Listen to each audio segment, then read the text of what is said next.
Chilli fish করার জন্য আমি বাজার থেকে কাঁটা ছাড়া 700-750 গ্রামের মতো মাছ নিয়ে এসেছি।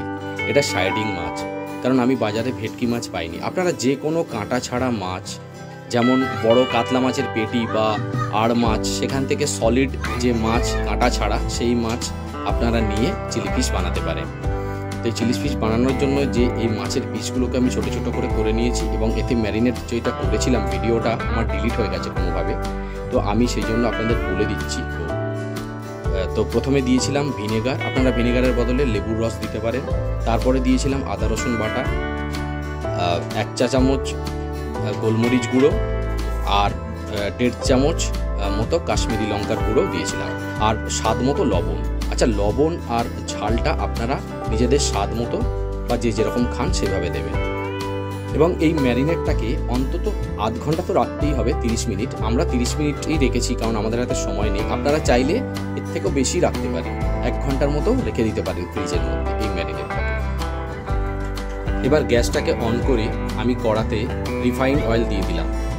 পুরো রান্নাটাই আমরা রিফাইন্ড অয়েলেই করব।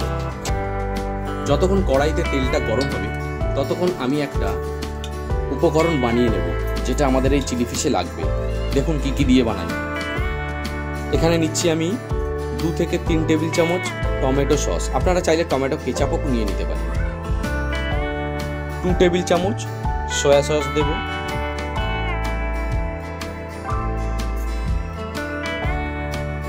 2 টেবিল চামচ রেড চিলি সস দেব। আপনারা চাইলে গ্রিন চিলি সসও ব্যবহার করতে পারেন। এই মিশ্রণটাতে একটু সামান্য পরিমাণ জল দিয়ে এটাকে মিক্স বানিয়ে নেব। একটা ডিম ফাটিয়ে এতে দিয়ে দেব, এবং 2 টেবিল চামচের মতো অ্যারারুট আমরা এতে মিশিয়ে দেব। আপনারা চাইলে কর্নফ্লাওয়ারও ব্যবহার করতে পারেন। সামান্য পরিমাণ ময়দাও একটু এর সাথে অ্যাড করব। আপনারা চাইলে ময়দা অ্যাভয়েড করতে পারেন। এবার এই মেখে নেওয়া ম্যারিনেটের যে মাছগুলো এক এক করে আমরা কড়ায় ভেজে নেব। কিন্তু এটা মিডিয়াম ফ্লেমে ভাজতে হবে, দেখতে হবে যাতে করে না পুড়ে যায়, আর একটার সঙ্গে আর একটা মাছ যেন লেগে না যায়। এরকমভাবে অল্প অল্প করে আমরা ভেজে নেব। এই দেখুন, অর্ধেকটা তুলেছি, অর্ধেকটা ভেজেছি, বাকি অর্ধেকটা আবার পরে ভাজবো। একটু এরকম লাল লাল করে ভেজে নিতে হবে। ম্যারিনেটের মাছগুলো এইভাবে এক এক করে ভালো করে ভেজে নেব। এরপর ওই একই তেলে আগে একটু রসুন কুচে দেব, দিয়ে একটু ভালো করে ভেজে নেব। এরপর ক্যাপসিকাম, আমি 3টে মিডিয়াম সাইজের ক্যাপসিকাম নিয়েছি এবং 4টে মিডিয়াম সাইজের পেঁয়াজ নিয়েছি।